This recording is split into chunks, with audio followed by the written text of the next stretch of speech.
आप देख रहे हैं एपिक्स न्यूज इंडिया। मोबाइल गलत नहीं है, लेकिन हर ज्ञान की एक उम्र होती है।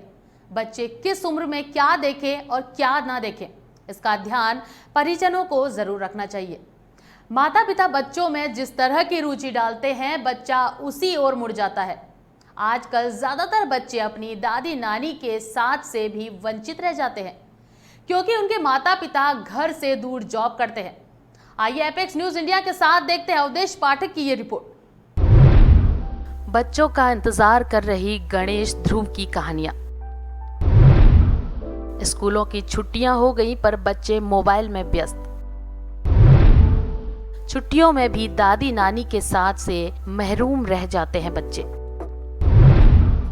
आजकल लोग बस पैसा कमाने में मशगूल। बच्चों के इंतजार में अब भी दादी नानी दरवाजों पर बाहें फैलाए बैठी रहती हैं। हनुमान, गणेश, ध्रुव की कहानियां इंतजार कर रही हैं, लेकिन बेटों को माँ से मिलने की फुर्सत ही कहाँ है। और जब बेटा बेटी ही नहीं आएंगे तो उनके बच्चे भला दादा दादी से कैसे मिलेंगे।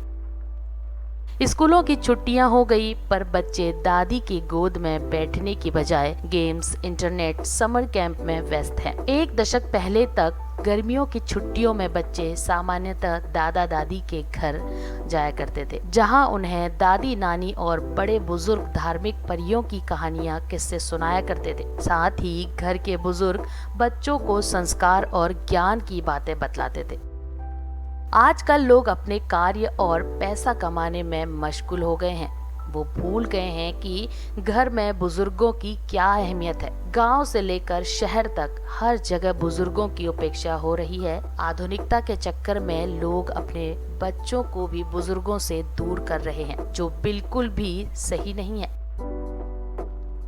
साल भर तो क्या, अब गर्मी की छुट्टियों में भी बच्चे अपनी दादी नानी के साथ से महरूम रह जाते हैं। लोग अपने बच्चों के लिए अब गर्मी की छुट्टियों में extra classes, games, internet, tour या समर कैंप का सहारा लेते हैं। इस हाईटेक टेक्नोलॉजी, इंटरनेट, गेम्स और सोशल मीडिया की दुनिया में बच्चे अब दादा नानी की उन प्रेरणादायक कहानियों से दूर रह जाते हैं जो उनके नैतिक जीवन का आधार बनती है। बच्चों को दादी नानी से दूर करने में एकाकी परिवार का चलन सबसे ज्यादा जिम्मेदार है। लोग अब बुजुर्गों को साथ रखने में परेशानी महसूस करते हैं। ये हमें पाल पोस कर बड़ा करते हैं और जब हमारी उनको जरूरत होती है तो उनके दो पल बात करने का भी हमारे पास वक्त नहीं होता।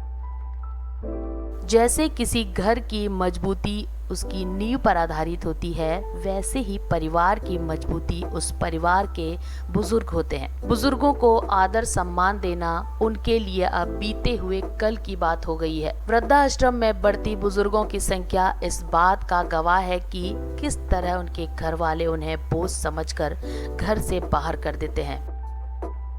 माँ बाप की संपत्ति पर तो सब हक जताते हैं, लेकिन एक बार ये मकसद हल हो जाए तो फिर वो दोनों बोझ नजर आने लगते हैं। आपके बच्चों में संस्कार और व्यवहारिकता दादा नानी, नाना नानी से ही प्राप्त होती है, जिससे वे मानसिक रूप से अधिक सक्षम होकर जीवन में चुनौतियों का सही ढंग से मुकाबला करने में सक्षम बनते हैं। संयुक्त परिवार और एकल परिवार के बच्चों में अंतर स्पष्ट रूप से देखा जा सकता है। अपने प्यार से रिश्तों को सींचने वाले बुजुर्गों को भी बच्चों से प्यार व सम्मान चाहिए, अपमान व तिरस्कार नहीं। अपने बच्चों की खातिर अपना जीवन दांव पर लगा चुके इन बुजुर्गों को अपनों के प्यार की जरूरत है। Bureau report, Epics News India.